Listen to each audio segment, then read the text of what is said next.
let's go back to the very beginning of tonight, where I told you that Amazon is a business, and the sole purpose of the business is to make money. Well, newsflash, newspapers are businesses too, and their sole friggin' purpose is to make money too. Now, how do they make money?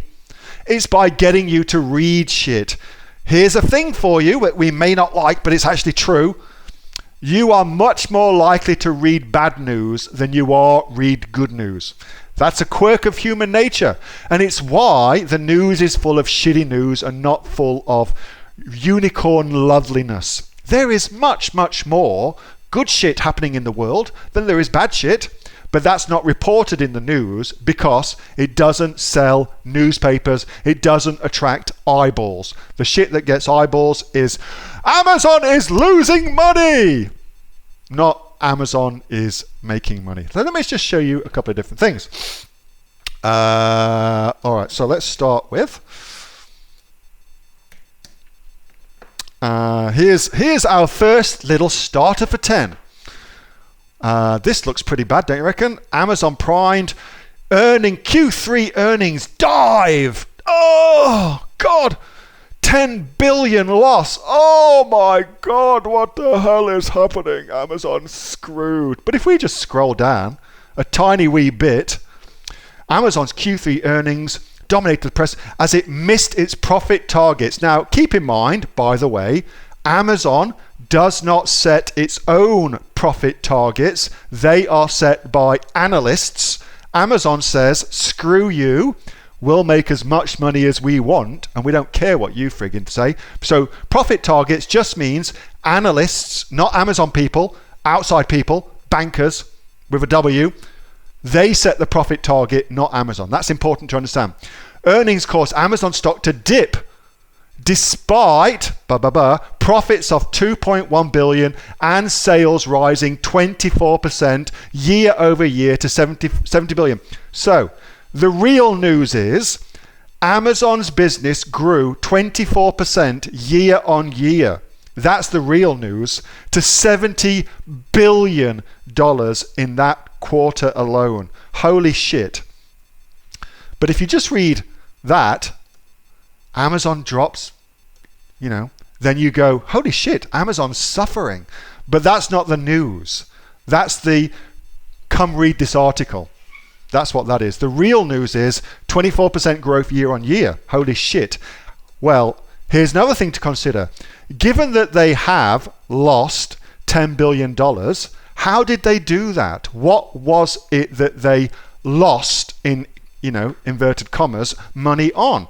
Well, turns out that the reason that Amazon is losing money, again, that concept of losing money is bullshit, but losing money relative to what financial analysts on Wall Street want it to make, not what Amazon is making, but what analysts on Wall Street want it to make.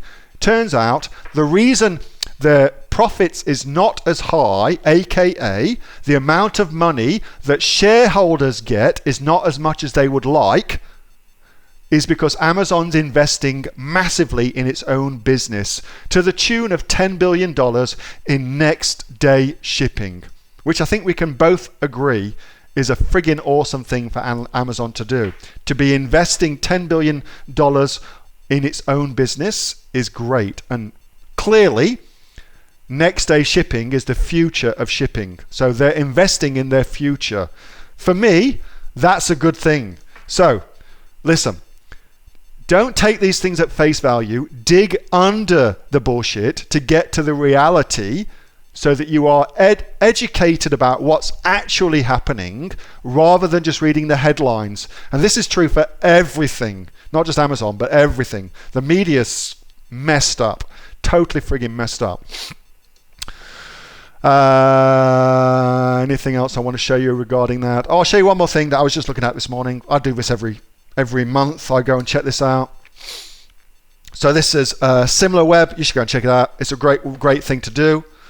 So this is Amazon.com.au here in Australia.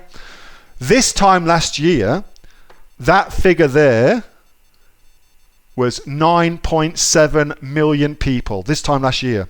So it's essentially doubled in 12 months. The Amazon business here in Australia has doubled in 12 months, the number of visitors going to the websites, which I think we can agree is pretty friggin' extraordinary. To double your business in 12 months is pretty friggin' extraordinary.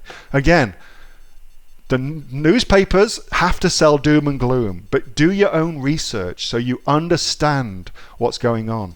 I saw one today as well for eBay, just to give you a little bit of context for that. So here's one for eBay.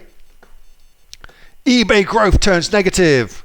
So this is all about, for the first quarter ever, the growth of eBay actually turned negative. So I had negative growth during that quarter, okay?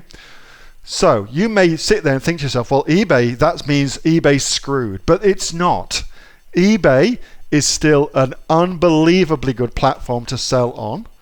And, if you are selling on Amazon and not on eBay, you are, without a doubt, leaving half of your possible money on the table just by not doing that. Sue Josephson did a great course within AOE all about selling on eBay. Where's that? Advanced eBay Mastery, just there. If you haven't checked that out, it's a friggin' bargain.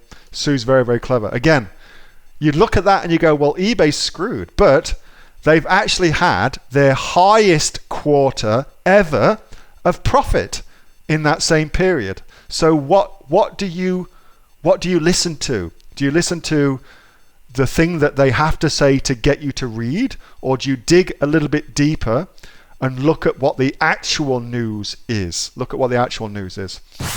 Hey, thanks so much for watching that video, and I hope that you got some massive value from it. Before you go, do you live in Australia? If you do, this is for you. Would you like to learn how to sell things on Amazon here in Australia? Would you like to know what sells really, really well and what sells for the maximum amount of profit?